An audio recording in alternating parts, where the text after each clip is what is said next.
Hello friends, welcome to Jyothi Gudla channel. ఈరోజు పూరీని ఎప్పుడు ఒకే రకంగా కాకుండా కొంచెం వెరైటీగా చేసుకుందామా?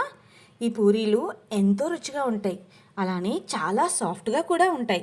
ఈ పూరీలను 1 కప్పు గోధుమ పిండిలో 1 కప్ బాంబే రవ్వ అలానే బంగాళదుంప వేసి చేశాను. అలానే వీటికి కాంబినేషన్గా టొమాటో ఇగురు చేశాను. ఇక రెసిపీ ప్రాసెస్ ఏమిటో చూసేద్దామా? ముందుగా 1 కప్పుతో గోధుమ నూకను ఒక మిక్సింగ్ బౌల్లో తీసుకోండి. ఈ పూరీలకు మెయిన్ ఇంగ్రీడియంట్ వచ్చి ఈ గోధుమ రవ్వేనండి. ఇలా తీసుకున్న గోధుమ రవ్వను వేడి నీటితో కలపాలి. సో 1 కప్పున్నర నీళ్లు స్టవ్ మీద పెట్టి వేడి చేశాను. నీళ్లు వేడిగా ఉండాలి. ఈ వేడి నీటిలోనే నూక బాగా నానాలి. నీటిని నేను చూపిస్తున్న విధంగా కొంచెం కొంచెం వేసి రవ్వను కలపాలి. నిదానంగా చూసుకొని నీటిని వేసి కలపండి. వేడి నీళ్ళు వేయటం వలన నూక ఒక పిండి ముద్దలా సాఫ్ట్గా తయారవుతుంది. నాకు ఇక్కడ నీళ్లు సరిపోలేదు, సో మరి కాస్త వేడి నీళ్ళు వేసి కలుపుదాం. నేను ఏ కప్పుతో అయితే రవ్వను తీసుకున్నానో అదే కప్పుతో 3/4 కప్పు నీళ్లు పడ్డాయి. ఇప్పుడు ఈ రవ్వను మూత పెట్టి 10 నిమిషాలు పక్కన పెడదాం. సో ఇప్పుడు చిన్న సైజు నేను దుంపలు 4 తీసుకున్నాను. మీడియం సైజ్ అయితే 3 తీసుకోండి, పెద్దవి అయితే 2 తీసుకోండి, సరిపోతుంది. ఇప్పుడు దీన్ని నేను మీకు వీలైతే గ్రేటర్ చేసుకోండి, లేదంటే ఇలా ఫోర్క్ ఉంటుంది కదా, ఫోర్క్తో బాగా స్మాష్ చేసుకోండి.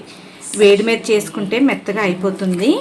లేదు అనుకుంటే గ్రేటర్ ఉంటుంది కదా, గ్రేటర్తో చిన్న చిన్నగా తరిగేసుకోండి. చూసారు కదా, నూక బాగా నానిపోయింది. సో ఇప్పుడు మనం మెత్తగా చేసుకున్న బంగాళదుంప ఉంది కదా, అది కూడా ఇందులో వేసేద్దాం.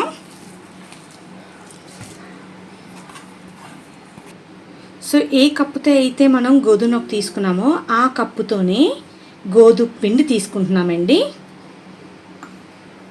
రుచికి సరిపడా సాల్ట్, కొంచెం కారం, 1 స్పూన్ పసుపు, ఫ్లేవర్ రిలీజ్ అవుతుంది. 1/2 స్పూను జీలకర్ర పౌడర్, 1/2 స్పూను ధనియాల పొడి, క్రష్ చేసుకున్న అది చిల్లీ ఫ్లేక్స్ ఉంటుంది కదా, అది జస్ట్ కొంచెం వేసుకుంటున్నాను. పిల్లలు తింటారు కాబట్టి ఎక్కువ కారం ఇష్టపడరు.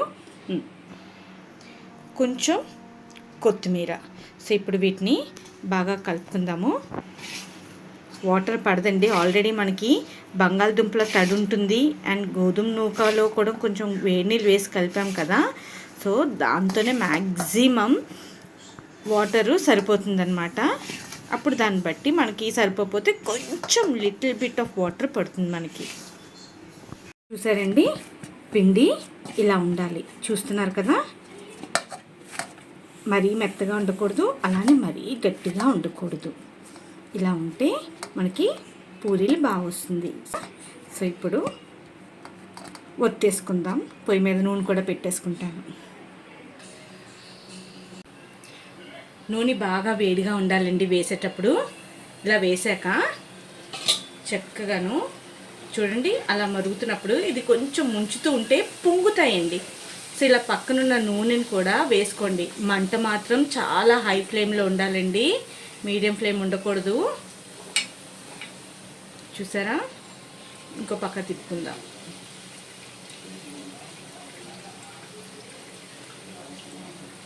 ఎంత చక్కగా పొంగిందో చూసారా. సో అలాగా మళ్ళీ ఇంకో పక్క తిప్పి ఒక్కసారి జస్ట్ కాల్ చేసుకుంటే అయిపోతుంది. చూసారా ఎలా చక్కగా పొంగుతుంది. మొత్తం ఉండలన్నీ పూరీలో ఒత్తేసుకున్నానండి. సో ఒక పక్క ఒత్తుతూ ఒక పక్క పూరీలా కాల్చేసుకున్నాను. ఈ రెసిపీ చాలా త్వరగా అయిపోతుంది. మనకి అసలు శ్రమ అన్నది కూడా ఉండదు. కేవలం బంగాళదుంపలు ఉడికించుకొని నూక నానపెట్టేసుకొని ఒక 5 మినిట్స్ పిండి రెస్టింగ్ ఇచ్చేస్తే సరిపోతుందన్నమాట. మీకు ఈ రెసిపీ నచ్చిందని అనుకుంటున్నాను. నచ్చితే కనుక లైక్ చేయండి, షేర్ కూడా చేయండి. దీనికి నేను కాంబినేషన్గా టమాటా ఇగురు చేశానని చెప్పాను కదా, అలానే పన్నీర్ కర్రీ కూడా చేసుకోవచ్చు. చాలా చాలా బాగుంటుందన్నమాట. వీడియో కనుక నచ్చినట్లయితే please like, share and subscribe my channel. ఉంటాను.